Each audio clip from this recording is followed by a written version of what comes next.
በ3000 ዓመታት ታሪክ ውስጥ ኢትዮጵያ የአሁኗን ኢትዮጵያ ለመሆን ሲሰሙ እውነት ሊመስሉ የማይችሉ በጣም በርካታ ታሪኮችና አስገራሚ የሆኑ ስልጣኔዎች ተፈጥረዋል። ከነዛ መካከል በጣም አስገራሚ የሆኑ የከተማ መሰራረቶች ናቸው። ብርሃን ሲወርድ ወይም ደግሞ በዛ በኩለ ሌሊት ብርሃን ያየበት የተመለከተበት ብርሃኑ የወረደበት ቦታ ነው ማለት ነው። በቃ ሙሉ ለሙሉ ደብረ ብርሃን የምትባል ከተማ ዜሮ ሆና ጠፋች ማለት ነው።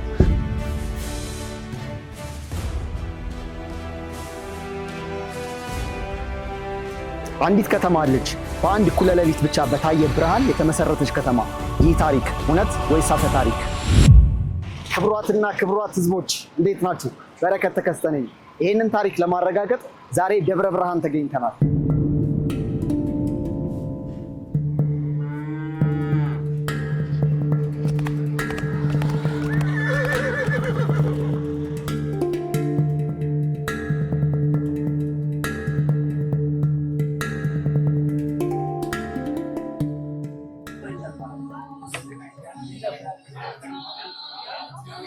ፓስታና ፍርፍር ነው ምግባችን። እንደዚህ በሸክላ ነው የሚመጣው። በሸክላ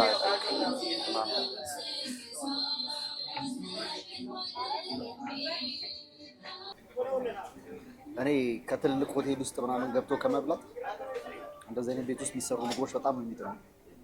አረ በጣም ጸዴ ናቸው። እንደዚህ አይነት ምግብ ቤቶች ውስጥ ትንሽ ቤት ውስጥ ምናምን አሁን በጣም ነው የሚጥሙ። ከትልልቅ ሆቴል ይልቅ ጸዴ ነው፣ ዋጋውም ጸዴ ነው።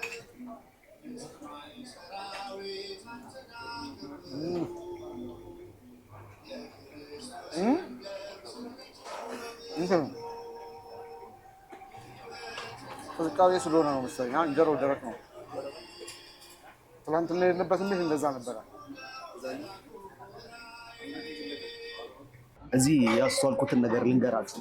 እዚህ ሀገር ማለት ነው ማለት ብዙ ጊዜ ቼክ ያደረኩት ነገር ነው። ለምሳሌ አሁን ይሄ ጊዜው ምንድን ነው? ጾም ወቅት ነው። ይሄ የሰኔ ጾም የሚባለው ጾም ወቅት አይደለ? የትኛው ምግብ ቤት ብትሄዱ የፍስክ ነገር አታገኙ ማለት አብዛኛው ቦታ ላይ የፍስክ ነገር አታገኙ። አሁን እኛ ብዙ ቦታ ሄደን የለም ብለውናል። ምክንያቱም ጾም ነው እና ሁሉም ሰው እንደ ግዴታ ነው መጾም አለበት። በቃ ማህበረሰቡ ልክ እንደዛ ያንን ነገር ለምዶታል። እዚህ ማለት ምግብ ቤት ስትሄዱ የፍስክ ጾም ከሆነ ቀንድቤ እኮ ነው ፂሜ አፌ ውስጥ ገብቶ ነው እና ያንን ነገር በጣም አስተውያለሁ። የተወሰኑ አንዳንድ ቦታዎች በጣም ትልልቅ የሚባሉ ሆቴሎች ውስጥ ልታገኙ ትችላላችሁ። ከዛ ውጭ ግን ብዙ ቦታ አታገኙ። በቃ ጾም ከሆነ ጾም ነው፣ የለም።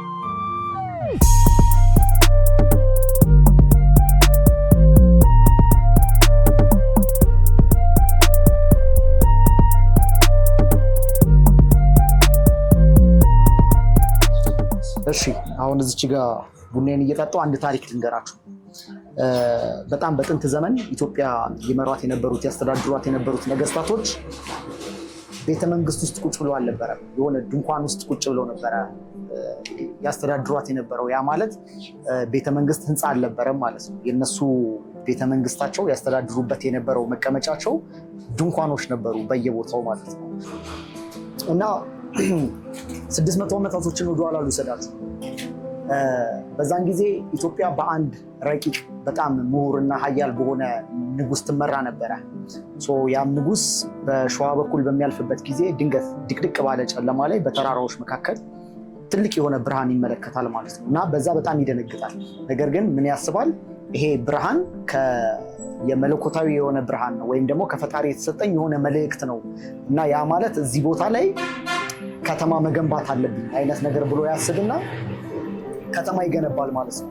ያ ማለት በዛ በድንኳን ውስጥ ሆነው ይመሩት የነበሩትን ነገሮች ወደ ኪነ ህንፃ ተቀይሮ እዛ አካባቢ ላይ ግንባታ ይጀመራል ማለት ነው። ያች ሀገር ማን ሆነች?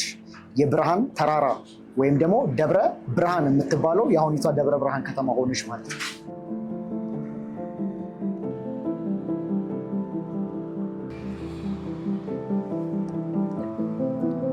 እጅግ በጣም በከፍተኛ ሁኔታ እያደገች መጣች። በጣም ትልቅ ከተማ እየሆነች መጣች። የንጉሱ መኖሪያ ተገነባ፣ የጦር ሰራዊቶች ካምፖች ተገነቡ፣ ይሄ ግምጃ ቤት ምናምን የሚባሉ ነገሮች ተገነቡ። ከዛ በኋላ የደብረ ብርሃን ስላሴ ቤተክርስቲያን የዛን ሰዓት ላይ ተገነባ ማለት ነው።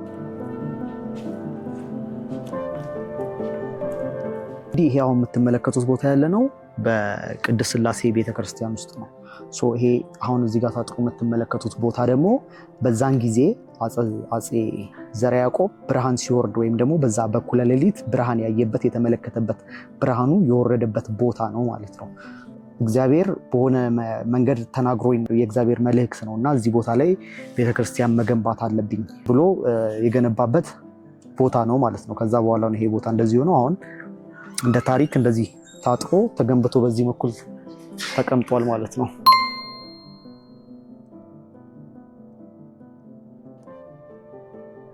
አፄ ዘርዓ ያዕቆብ ማለት በተለይ በዚህ ወደ ደብረ ብርሃን አካባቢ ባሉ እንትኖች በጣም ትልቅ ቦታ የሚሰጠው በጣም ትልቅ ንጉስ ነበረ።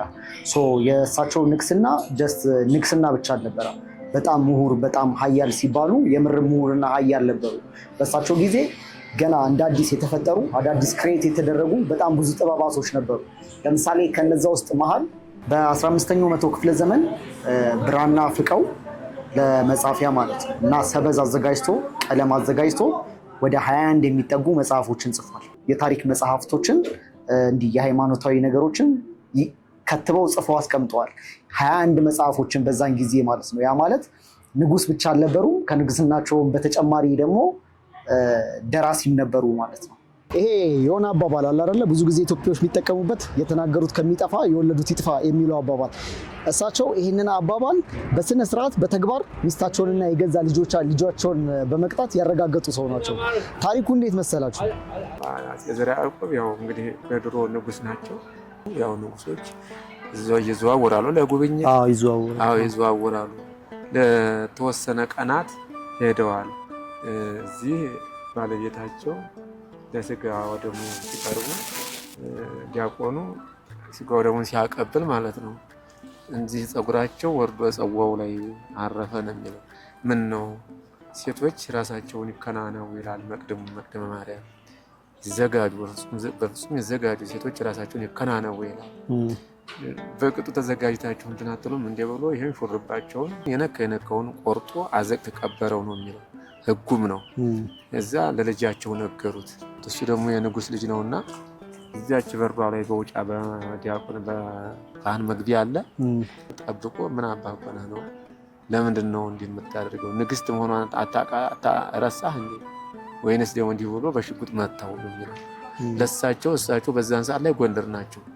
ለሳቸው በዛን ሰዓት ላይ ደብረ ብርሃን ደብረ ኤፓ ነበር ስሟ። ደብረ ኤፓ ልክ ነው ሲሆን በጨለማ ተውጣ ጨለማ ለብሳ ያዋታል ደብረ ብርሃን ደጅና ደብረ ኤፓ ሲዋት ምን ሆኖ ነው አገሬ? እኔ ራእይ ታሳየ ከባድ ነው ይሄ ራእይ። ይሄ አገሬ ጨለማ የለበሰው የሆነ ችግር ቢኖር ነው ብለው ተመልሰው እየመጡ ነው። ከዛ ደብረ ብርሃን ደህና ነው ሲሉ አዎ የሆነ ዲያቆን ተገሏል። ምን አጥፍቶ ነው የተገደለው? ማን ነው የገደለው? የእርሶ ልጅ ምን አጥፍቶ ነው? እንዴ ሀዳ ምን አረጋችሁት? ምንም አላረግ ነው ይገባዋል ብለን ዝም ነው ብለው መጡ። ከዚያ ልጃቸውን የት ላይ ነው የገደለው አሉ። እዚህ ላይ ሆኖ ዲያቆኑ ላይ ሆኖ ነው እዚህ ላይ ሆኖ ዲያቆኑ ነበረበት ላይ ልጃቸውን አቆሙና ልጁ ነበረበት ላይ ወታደራቸውን አቆመው በልግደል አሉት። ከዛ እንዴት ቢባል ግደል፣ ስርዓት ነው ህግ ነው መሞት የለበትም። እሱ የእግዚአብሔርን ስርዓትና የእግዚአብሔርን ህግ አይቶ ነው። ይሄ ማን አይቶ ነው ሰው ሊገድል ይቻለው? መሞት አለበት ብለው ልጃቸው ላይ ፈረዱ። ሲፈርዱ በጉልላቱ ላይ በደብረ ብርሃን በጉልላቱ ላይ ብርሃን ወረደ። 7 ቀን ያህል ሳይጠፋ ቀረ። ትክክለኛ ፍርድ እውነት ነው ተባለ። ደብረ ብርሃን ተባለች። ከዛ በኋላ ነው ደብረ ብርሃን የተባለችው። ከዛ ነው ወደዚህ ነው። እንግዲህ በእንደዚህ አይነት ሁኔታ ውስጥ ሆነው እዚህ በደብረ ብርሃን ከተማ ውስጥ ሆነው ለ14 ዓመታት ኢትዮጵያን መርተዋል ማለት ነው። ከብዙ ጊዜ በኋላ ጊዜያቶች በጊዜ ሲተኩ፣ ሰዎች በጊዜ ሲቀያየሩ ከብዙ ጊዜ በኋላ ግራኝ መሐመድ የመጣበት ጊዜ ሆነ ማለት ነው። ግራኝ መሐመድ ሲመጣ ምን ያህል ውድመትን እንደፈጠረ፣ ምን ያህል ታሪኮች እንደተበላሹ አብዛኞቻችሁ የምታውቁት ነገር ነው።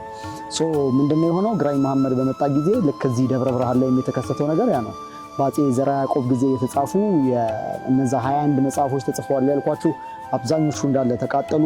ቤተመንግስቶቹ ምናምን ፈረሱ። የተገነባው ቤተክርስቲያን ተቃጠለ። በቃ ሙሉ ለሙሉ ደብረ ብርሃን የምትባል ከተማ ዜሮ ሆና ጠፋች ማለት ነው። እና በጣም ከረጅም ጊዜ በኋላ ነው እንደገና እንደ አዲስ ማህበረሰቡ እንትን እያለ እየተስፋፋ ሲመጣ እንደ አዲስ ለማደግና የአሁኗ ደብረ ብርሃን ላይ የደረሰችው ማለት ነው።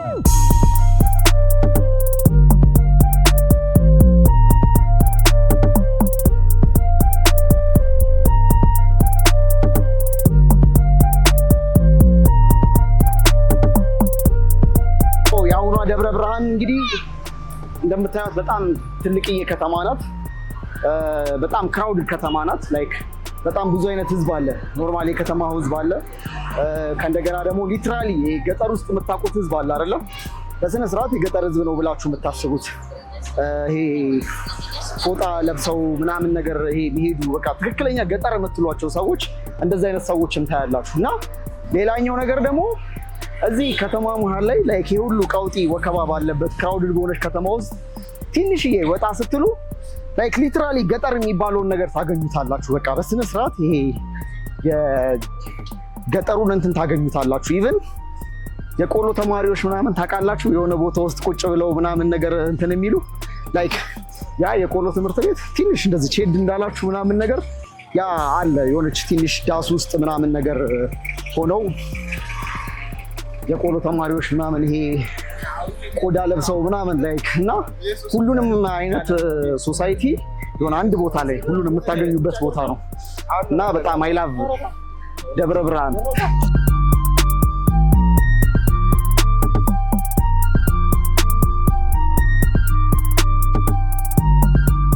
ሌላ ስለ ደብረ ብርሃን ሲነሳ አንድ አብሮ የሚነሳ ነገር አለ። ሁላችሁም ታውቃላችሁ፣ ሳልነግራችሁ ገምታችሁታል። አረቄ፣ የደብረ ብርሃን አረቄ ይባላል። አገሪቷ በጣም ብርዳማና ቀዝቃዛ ከመሆኑ አንጻር ከዛ በተጨማሪም ደግሞ ልክ እንደ ባህልም ሆኖ በጣም የአረቄ ሀገር ነው። አረቄ የሚጠጣበት ሀገር ነው። ቅዝቃዜውን ለማስታገስም ሊሆን ይችላል ብዙ ሰዎች አረቄ ይጠጣሉ። እና እዚህ ሀገር ውስጥ ደግሞ አንድ በጣም የሆነች በጣም ፌመስ የሆነች አረቄ ቤት አለች።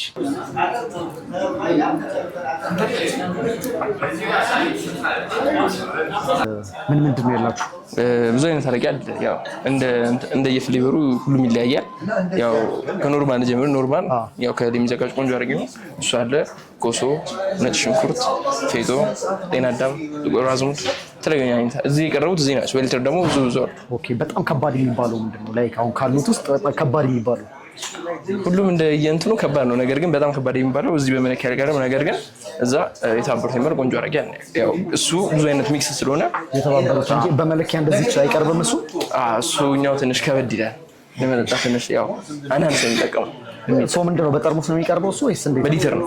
በሊትር ነው እሱ የሚሸጠው። ኤክስፖርት ወደ ውጭ። እኛ ምን እንድንሞክር ትመክረናለህ? ለእናንተ ኖርማል ልግዳላችሁ። ምንድን ነው ኖርማሉ? ኖርማል ማለት ኖርማል አረቄ ማለት ከሌት የተዘጋጀ ምንም አይነት ፍሌቨር ምናምን የሌለው ማለት ነው። አሁን ጥቁር አዝሙድ ብትል ጥቁር አዝሙድ ከጥቁር አዝሙድ የሚዘጋጀው ኖርማል ግን ያው ፒውር እራሱ ነው። ምንም እንትን የለም። እሺ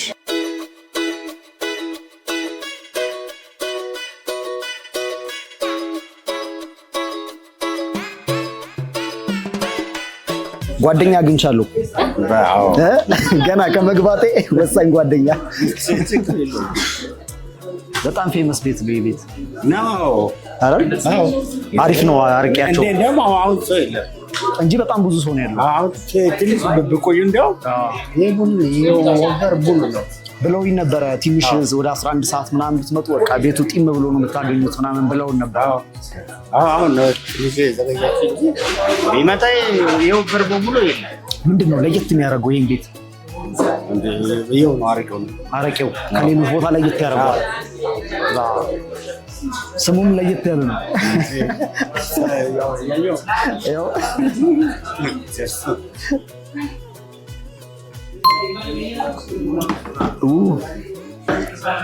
አረቄ ምንድን ነው? ቢራ ነው አንተ የምትፈልገው? አረቄ ብዙ አይደለም። አረቄ ጠጣው እየቀየርክ ነው። አሁን ትንሽ ቀዝቀዝ ለማለት ሌላ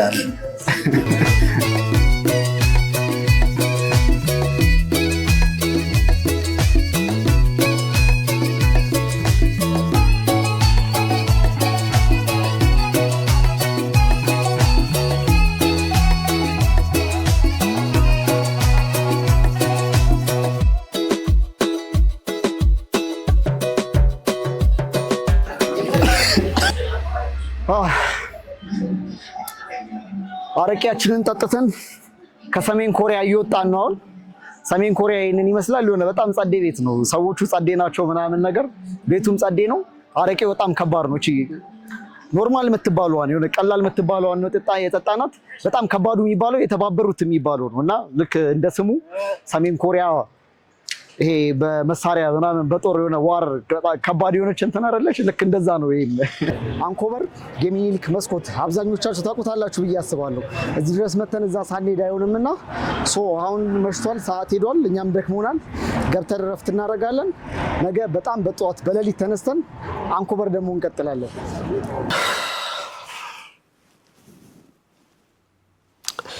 ክቡራንና ክቡራት ህዝቦች እንዴት አደራችሁ? የዛሬ ውሏችን አንኮበር ነው። አንኮበር የሚኒሊክ መስኮት እንሄዳለን። እዛ አንድ ላይ እንውላለን።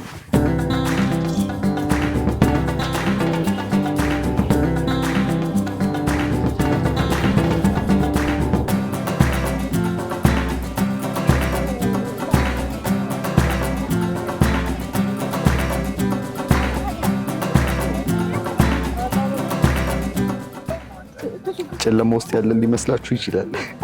አንተን ነው አሁን ከቀኑ 12 ሰዓት ተኩል የፈጣሪን ተአምር ላሳያችሁ። ግን ጨለማ ነው። ታክሲያችን ድፍን ያለች ጨለማ ናት።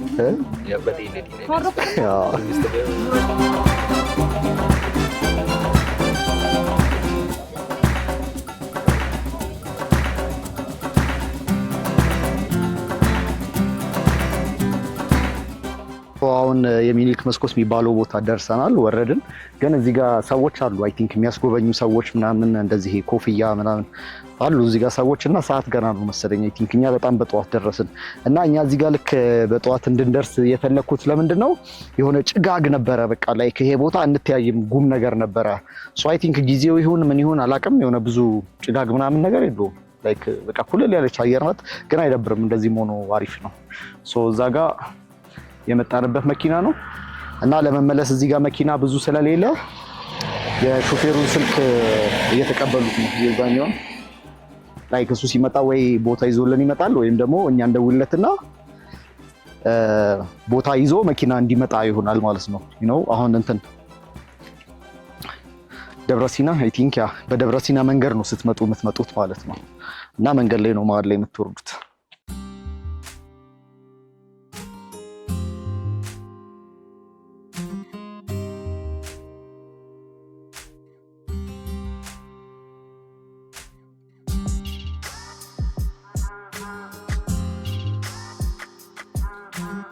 ስማ ሰዎቹ ገና አልመጡም እና እኛ ወደዚህ ቦታ ስንመጣ ጀስት ይሄ የሚኒሊክ መስኮት ምናምን እንደሚባልና ሚኒሊክ የሆነ ታሪክ አለው እና ስለ ታሪኩ ምንም ሳላጠና ነው የመጣሁት ዝም ብዬ።